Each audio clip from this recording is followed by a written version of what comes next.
শীত এলেই বা একটু ঠান্ডা পড়লেই ভোজন রসিকদের কাছে হাঁসের মাংসের চাহিদা বেড়ে যায়। হাঁসের মাংসে রয়েছে উচ্চমাত্রার পুষ্টিগুণ। পুষ্টিবিদরা বলেছেন গরুর মাংসের চেয়ে হাঁসের মাংসে বেশি পুষ্টিগুণ রয়েছে। তবে অনেকের কিন্তু হাঁসের মাংস খেলে অ্যালার্জি হয়। তো আমিও সেই দলেই একজন। আমার হাঁসের গোস্ত খেলেই আমার অ্যালার্জি হয়, শরীর চুলকায়। আমি বেশি খেতে পারি না, অল্প দুই একটা টুকরা খেলেই হয়ে যায় আমার সমস্যা। মানে সারাক্ষণ আমি সারা রাত শুধু চুলকাই। তো এর জন্য আমি আবার অ্যালার্জির একটা ট্যাবলেট খেয়ে নিই। তো যাই হোক, প্রথমে আমি হাঁসটা সুন্দর করে ধুয়ে বেচে একটু আগুনে পুড়িয়ে তারপরে এটাকে রেখে দিলাম। তারপর এখানে দেখেন, এখানে কিন্তু আমি অনেকগুলো পেঁয়াজ নিয়েছি। তো যেহেতু আমার হাঁসের গোস্ত 5 কেজি, তো এখানে সেই অনুযায়ী আমি এখানে পেঁয়াজটা নিয়ে নিয়েছি। সবসময় মাংসের ক্ষেত্রে একটু পেঁয়াজটা বেশিই দিতে হয়, আমি একটু বেশিই দিই।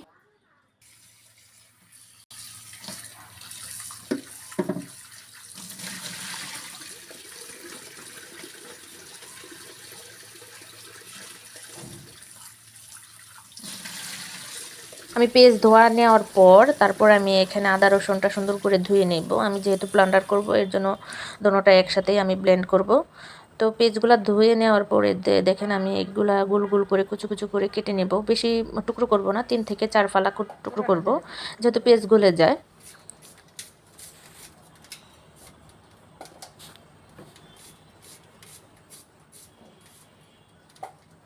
এই তো আমার পেঁয়াজটা অর্ধেক কাটা হয়ে গিয়েছে, আর বাকি অর্ধেক আছে।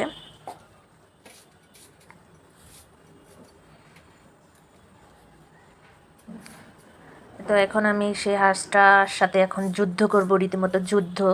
এত শক্ত হাঁস এর আগে আমি কখনো কাটি নাই, এই প্রথম কাটতেছি। মানে এত হাড্ডি শক্ত, যা বলার বাহিরে। আজকে আমার অনেক কষ্ট হয়েছে, বটি তো একদম ধার নেই। তারপরে কি করছি, সেই বড় একটা কাঠের টুকরা নিয়ে চাপাটি দিয়ে কেটে তারপরে এটাকে আমি পিস পিস করছি। তাহলে কিন্তু আজকে আমার সারাটা দিন লেগে যেত। তো এই তো এখানে আমি এইভাবে অনেক করে ছুটাইছে, মানে শরীরের যত জোর আছে শত জোর দিয়ে এটাকে আমি এর এর পাখনা আমি হাঁস থেকে ছুটাইছি, দেখতে পারতেছেন। তো আজকে যদি আমি এরকম করে না কাটতাম, তাহলে আজকে দুপুরের খাওয়া আর হতো না টাইম মতো, 3টা 4টা বেজে যেত।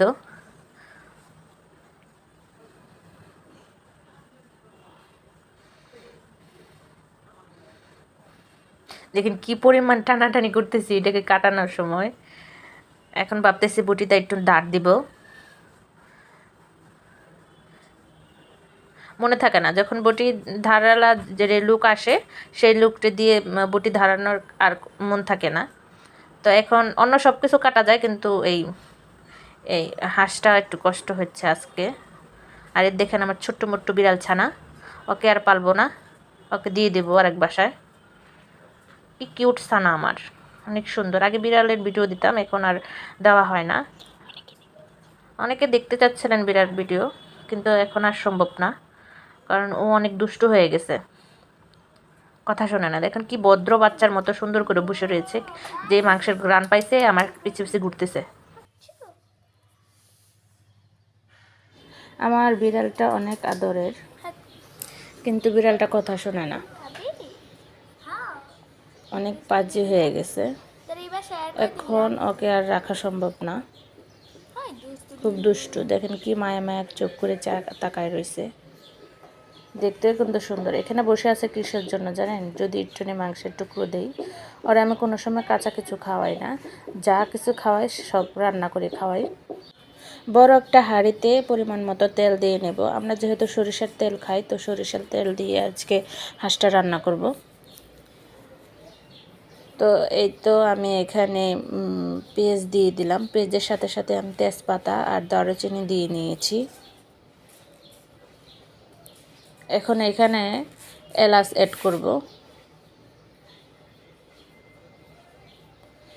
পেস্টটা একটু লাল লাল হয়ে আসলে আমি এখানে 4 চামচ পরিমাণ আদা রসুন বাটা দিয়ে দিলাম।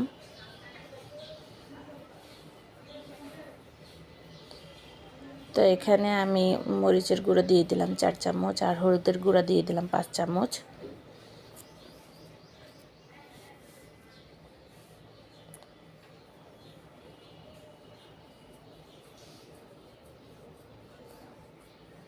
তো এখানে এখন দিয়ে দেব আমি লবণ লবণ দেব এখানে আমি 4 চামচ। পরে যখন লবণ কম হবে তখন আর লবণ শেষে আবার দিয়ে দিব। লবণ কম হলে দেওয়া যায়, বেশি হলে কিন্তু খাওয়া যায় না। তাই সবসময় একটা খেয়াল রাখবেন যে লবণ প্রথমে কম দিবেন, তারপরে কম হলে পরে দেওয়া যাবে। তো এখানে আমি দিয়ে দিলাম ধনে গুঁড়া 4 চামচ পরিমাণ।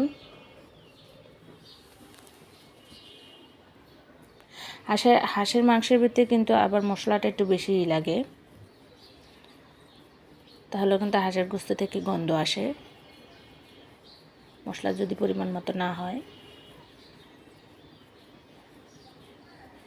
তো এখানে আমি মশলাটা যত পর্যন্ত লাল লাল না হয়ে আসবে তখন পর্যন্ত আমি গোস্ত দিব না। তো এখানে লাল লাল হয়ে আসার পর আমি এখানে হাঁসের মাংসগুলো দিয়ে দিলাম।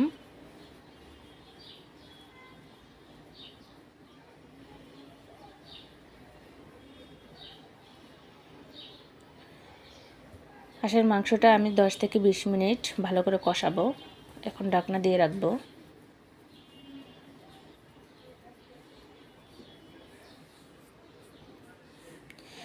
দেখেন কি পরিমাণ পানি উঠছে, আমি কিন্তু একটুও পানি দেই নাই। তো এটা পানিটা একটু কমাবো, ঝোলটা একটু কমাবো, আবার ঢেকে দিব। একটু দেখেন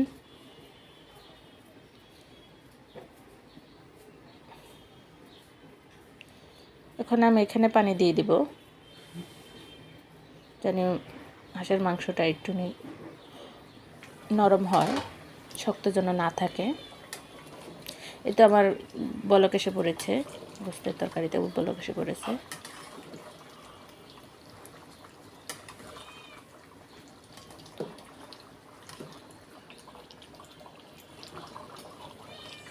এরকম করে কষাবেন যেন উপরে লাল তেল তেল হয়ে ওঠে, তাহলে বুঝতে পারবেন যে আপনার গোস্তটা হয়ে এসেছে।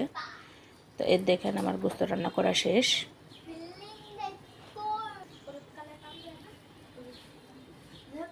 তো আমার ভিডিও যদি আপনাদের ভালো লাগে থাকে, ইউটিউব থেকে যদি দেখে থাকেন তাহলে সাবস্ক্রাইব করবেন, শেয়ার করবেন। আর যদি ফেসবুক থেকে দেখে থাকেন তাহলে লাইক শেয়ার করে ফলো বাটনে চাপ দেবেন।